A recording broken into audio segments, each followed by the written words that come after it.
Va ora in onda la rubrica Ozonoterapia a cura del dottor Leonardo Pentivolpe.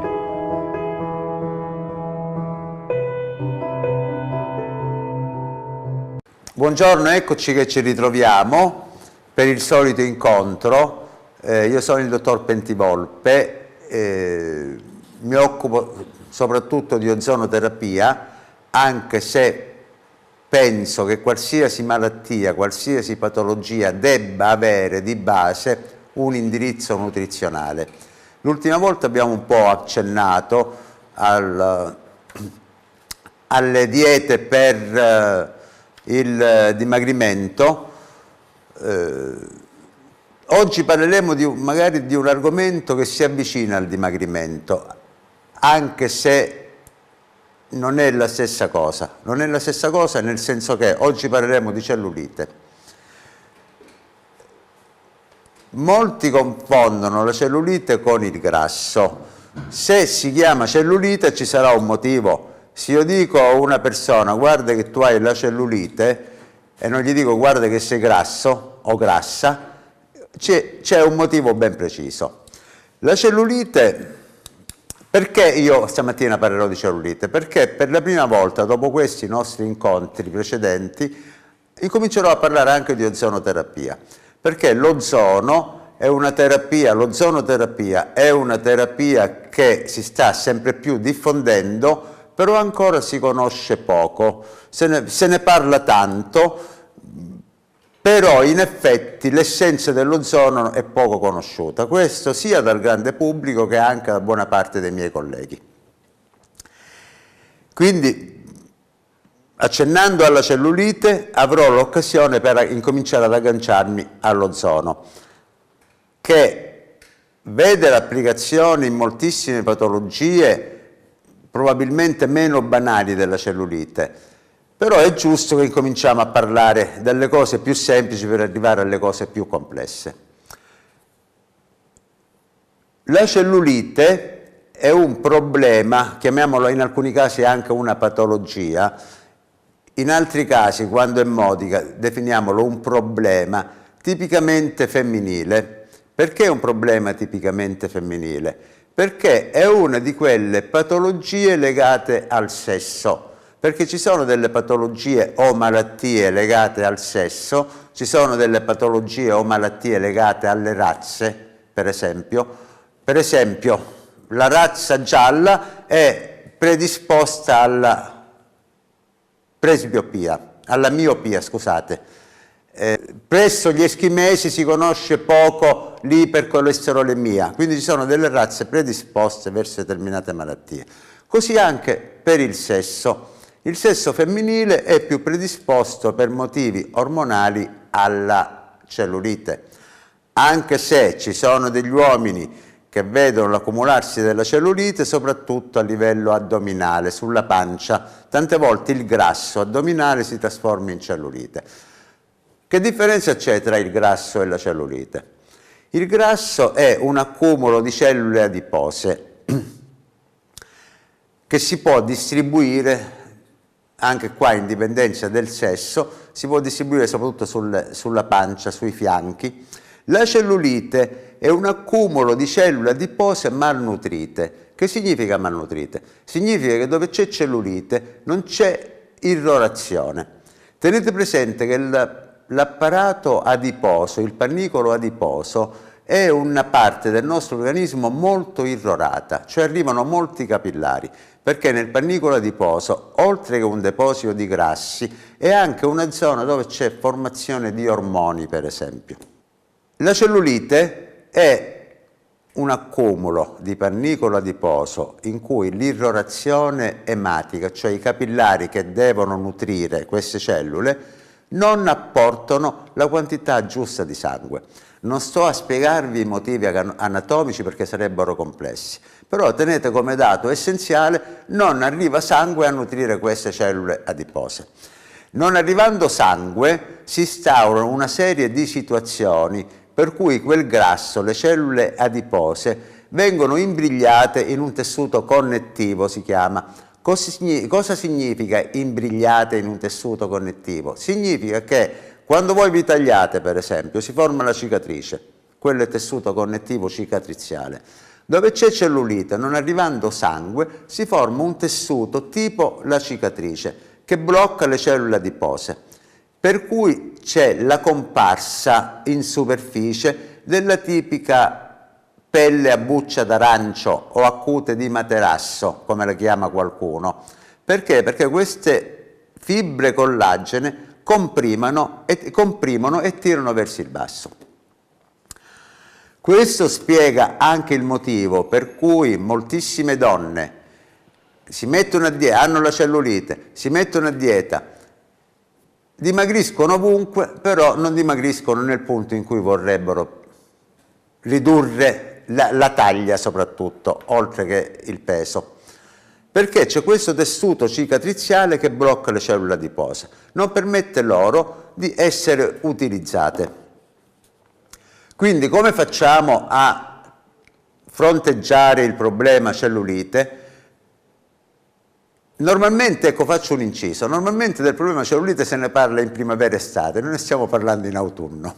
Comunque è un problema che in ogni caso le donne tengono sempre in considerazione e anche gli uomini ormai per la cellulite che molti uomini, come dicevamo prima, accumulano sulla pancia. Il problema cellulite si fronteggia come tutti i problemi con una dieta corretta, anche se la dieta corretta, ripeto, non ci farà perdere il grasso degenerato, che la cellulite non è altro che grasso degenerato, nei punti dove noi vorremmo, però la dieta è sempre importantissima, l'alimentazione è sempre importantissima. La modica attività fisica è sempre importante. Dico modica perché nel caso della cellulite nelle gambe, se l'attività fisica è eccessiva può incrementare il problema.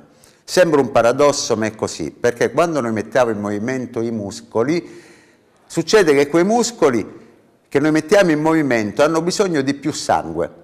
Se già il sangue non arriva nella massa adiposa vicino ai muscoli e noi creiamo una ulteriore richiesta di sangue, possiamo correre il rischio di incrementare il problema cellulite. Quindi l'attività fisica deve essere modica, però quello che in fin dei conti poi risolve il problema della cellulite è la terapia localizzata. Quando parliamo di terapia localizzata per la cellulite intervengono diverse proposte terapeutiche, dal comune massaggio fino ad adesso ci sono altre tecniche, il linfodrenaggio, il laser, la mesoterapia, cioè si parte da terapie estetiche per arrivare alle terapie mediche e anche addirittura terapie chirurgiche nei casi in cui l'accumulo è molto consistente. Io mi occupo di ozonoterapia e parlo dell'ozono. L'ozono esiste in Italia da circa 30 anni, dico esiste in Italia da circa 30 anni perché perché è nata una terapia che è nata in Germania ed è stata così importata in Italia ad opera di un medico che adesso è il presidente della società scientifica di ozonoterapia, che è il professor Franzini. E la prima applicazione, il professor Franzini ha visto questo tipo di terapia in Germania e ha avuto l'idea geniale, avendo saputo che l'ozono ha un'azione ossidante, cioè fra le altre azioni tende a bruciare i grassi, ha avuto l'idea di applicarlo nella cellulite. Questa è stata la prima applicazione dell'ozonoterapia in Italia. Poi c'è stata un'evoluzione della terapia. Adesso si utilizza in moltissime patologie di cui parleremo in futuro, però rimanendo sempre collegati alla cellulite e all'azione dell'ozono nella cellulite, cerchiamo di capire il motivo per cui viene utilizzato, anche se ho già accennato qualcosa. L'ozono, che poi è scorretto chiamarlo ozono, perché l'ozono puro in medicina non si usa, l'ozono puro si utilizza solamente nell'industria e ha un'azione disinfettante. Cioè, oggi si disinfettano sia dalle acque alle piscine, soprattutto in America con l'ozono. Qui in Italia incomincia a prendere piede l'utilizzazione dell'ozono per disinfettare ambienti pubblici. In medicina non si utilizza mai ozono puro, però si utilizzano sempre miscele di ossigeno e ozono. In queste miscele di ossigeno e ozono c'è una macchina che il medico programma e che fornisce queste miscele nelle percentuali che il medico stabilisce. Nella percentuale che il medico stabilisce per la cellulite, che è una percentuale in cui l'ozono è a quantità infinitesimali rispetto all'ossigeno, questa miscela, una volta preparata, iniettata sottocute, ha due azioni importanti. Un'azione vascolarizzante, cioè stimola l'afflusso di sangue, che è la più grande azione dell'ozono, l'azione vascolarizzante.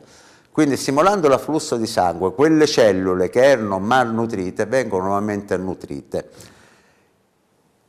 Inoltre ha un'azione ossidante. Che significa ossidante? Ne avevamo accennato prima.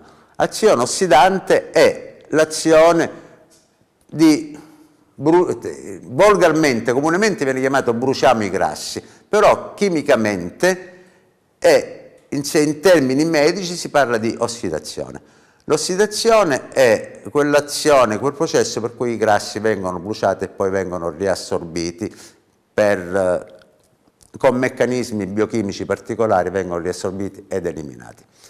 Avendo l'ozono queste azioni, soprattutto vascolarizzante e ossidante, trova campo di applicazione importantissimo nella cellulite.